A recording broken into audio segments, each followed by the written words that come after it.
అనిపిస్తుంది. ఓకే. మీ నాన్న చనిపోయిన విషయం మా అందరికీ తెలుసు. సో, ఫ్యామిలీకి మోస్ట్ సపోర్టివ్ పర్సన్ అంటే మనం ఫాదర్ అంటూ ఉంటాం. సో, అలాంటి నాన్నని మీ లైఫ్‌లో మీరు కోల్పోయాక సో, ఏం నేర్చుకున్నారంటే ఏం చెప్తారన్న మీరు? నేర్చుకున్నది ఏముందంటే ఏ రోజు ఒకరోజు మనం కూడా పోతాం. ఓకే.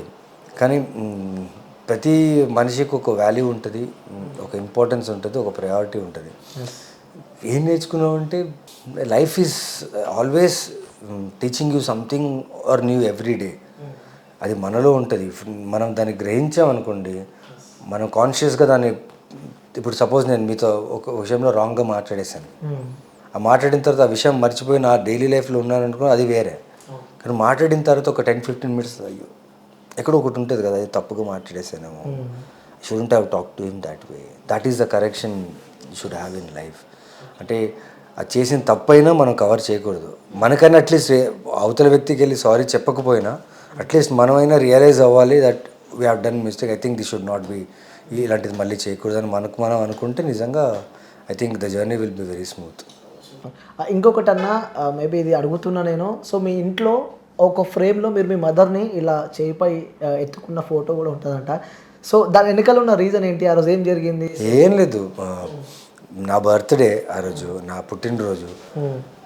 ఎందుకో తెలీదు, మా మా మా అమ్మగారిని ఎత్తుకోవాలనిపించింది. ఎందుకంటే నాకు నా చిన్నప్పుడు నన్ను ఎలా ఎన్ని రోజులైతే అంటే ఎన్ని సంవత్సరాలు నన్ను ఎత్తుకొని నేను ఏమేమి ఆవిడకి ఏమేమి బాధ పెట్టానో నాకు తెలీదు. ఆ ఏజ్లో గుర్తుండదు కదా. సో నా బరువుని ఆవిడ మోసింది. సో ఇక్కడి నుంచి నీ బరువు నేను మోస్తాను, నేను పెద్దగా అయ్యా, నీ బరువు మోసేంత కెపాసిటీ వచ్చింది నాకు అనే ఒక ఫీలింగ్, అంతే. సూపర్ అన్న. సో, ఇంకొకటి ఇది ప్రతి అబ్బాయి జీవితంలో జరిగేదే హార్ట్ బ్రేకప్. మీ లైఫ్లో బ్రేకప్ ఉందని చెప్పి నాకు తెలిసిన ఇన్ఫర్మేషన్, బట్ నిజంగా తెలియదు నాకు. సో, బ్రేకప్ మీ లైఫ్లో ఏదైనా ప్రీవియస్ బ్రేకప్ అని మనం గ్లోరిఫైయింగ్ వర్డ్ అది యూజ్ చేయడం అనేది ఇప్పుడు చాలా ట్రెండ్ అయిపోయింది ఓకేనా. బట్ ఆ బ్రేకప్ అనే ఒక ఎమోషన్ అనేది ఎవరికైనా హర్ట్ అవుతుంది, ఎవరైనా దాని నుంచి బయటపడాలనుకుంటారు, ఎవరైనా అలా జరగకూడదు అనుకుంటారు. It's part of life. మన జీవితంలో కొందరు మన పర్మిషన్ లేకుండా వస్తారు, మనమే పర్మిషన్ ఇస్తాం రమ్మని చెప్పి. వచ్చిన తర్వాత వాళ్ళని మనం మేనేజ్ చేయలేకపోయాం అనుకోండి, అది ఓపెన్గా చెప్పి లేకపోతే కూల్గా మాట్లాడి సెటిల్ చేసుకుంటే సూపర్. ఒకరి టైప్ అది. ఇంకొకరు చాలా అగ్రెసివ్గా దాన్ని రచ్చ చేసే టైపు. సో ప్రతి ఒక్కరి లైఫ్లో ఏదో ఒక బ్యాక్లాగ్స్ ఉంటాయి, దాని తాలూకు మెమోరీస్ ఉంటాయి. బట్ నా విషయానికి వస్తే I'm happy whoever came in my life and they taught me a great lesson to lead a better life. So దాన్ని నేను బ్రేకప్ కన్సిడర్ చేయను. మనం పెరుగుతా లోకాన్ని తెలుసుకుంటా మనం ఎక్కడో తెలియని మనకు ఎన్లైట్మెంట్స్ అవుతూనే ఉంటాయి. ఆ టైంలో మీరు చాలా స్ట్రగుల్స్ ఫేస్ చేశారని చెప్పి విన్నా. లైక్ అంటే కొంచెం డ్రింకింగ్ అలవాటు పడుడు కానీ ఇలాంటి. ఎందుకు అడుగుతున్నా అంటే అన్న క్వశ్చన్, ఎందుకంటే డే టు లైఫ్లో చాలామంది అబ్బాయిలను చూస్తున్నాం, వాళ్ళ లైఫ్ని స్పాయిల్ చేసుకుంటున్నారు ఇలాంటి బ్రేకప్స్ కానీ. సో ఈ సిచ్యువేషన్లో కూడా వాళ్ళు ఏం తెలియక వాళ్ళ సూసైడ్ కూడా మనం చూస్తూ ఉన్నాం, అమ్మ నాన్నని కాదని చెప్పి. I'm not that weak hearted to get addicted to breakup అయిపోయింది లేకపోతే నా జీవితంలో ఏమైపోయిందని. I'm not that weak hearted to get addicted to something or someone.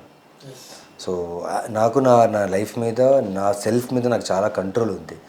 So I think alcohol breakup దానికి అలాంటి ఏ సంబంధం లేదు. I think you misheard it. But ఎవరైనా మన జీవితంలో వచ్చినప్పుడు మనం వెల్కమ్ చేసిన తర్వాత ఆ రెస్పాన్సిబిలిటీ మనది. వాళ్ళు చెడ్డది చేశారా మంచిది చేశారు, దాని కారణం మనం. సో మనకు ఆ అవేర్నెస్ ఉండాలి, ఆ కాన్షియస్నెస్ ఉండాలి, మనం తీసుకున్న స్టెప్ ఏది ఏంటి అనేది. So it's part of life and everyone has that. So everyone is overcoming with that, అంతే. సూపర్ అన్న. సో చాలామంది తెలుగు ప్రేక్షకులకి బోత్ తెలుగు స్టేట్స్కి మీ అందాల రాక్షసి సినిమా మాత్రం నెక్స్ట్ లెవెల్ ఇష్టం అన్న. అలాగే మీ ఆ రోజు అప్పట్లో ప్లే చేసిన క్యారెక్టర్ కానీ, సో అందులో ఆ సాంగ్ ఏ మంత్రము అని చెప్పి సాంగ్ ఉంది కదా, అది కూడా మన ప్రేక్షకులకు చాలా ఇష్టం. ఒక్కసారి వాళ్ళ కోసం మీ నోటి నుంచి ఆ సాంగ్ ఒకసారి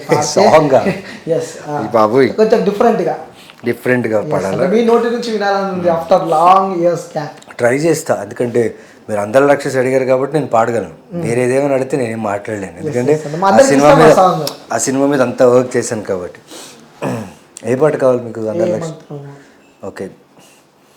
ఏ మంత్రము అల్లే సిందిలా ఎదకే వేసే సంకెలా భూమెందుకో ఉనికిందే ఇలా బహుశా తనలో తపనక ఆకాశం రూపం మారిందా నా కోసం వానై జారిందా. ఎస్ నిజంగా సూపర్ అన్న. సో చివరిగా చూసే ప్రేక్షకులకి ఆ 11 మూవీ గురించి చెప్పాలంటే ఏం చెప్తారా? అండ్ ఇప్పుడు దాకా నేను చేసిన క్యారెక్టర్స్ అయినా కానీ విలన్ క్యారెక్టర్స్ అయినా కానీ హీరో రోల్స్ అయినా కానీ నేను చేసిన సినిమా కథలు అన్నిటికీ ఆదరించి ఈ మాత్రం నాకు గుర్తింపు తెచ్చిన ఆడియన్స్కి ఫస్ట్ చాలా చాలా థ్యాంక్స్.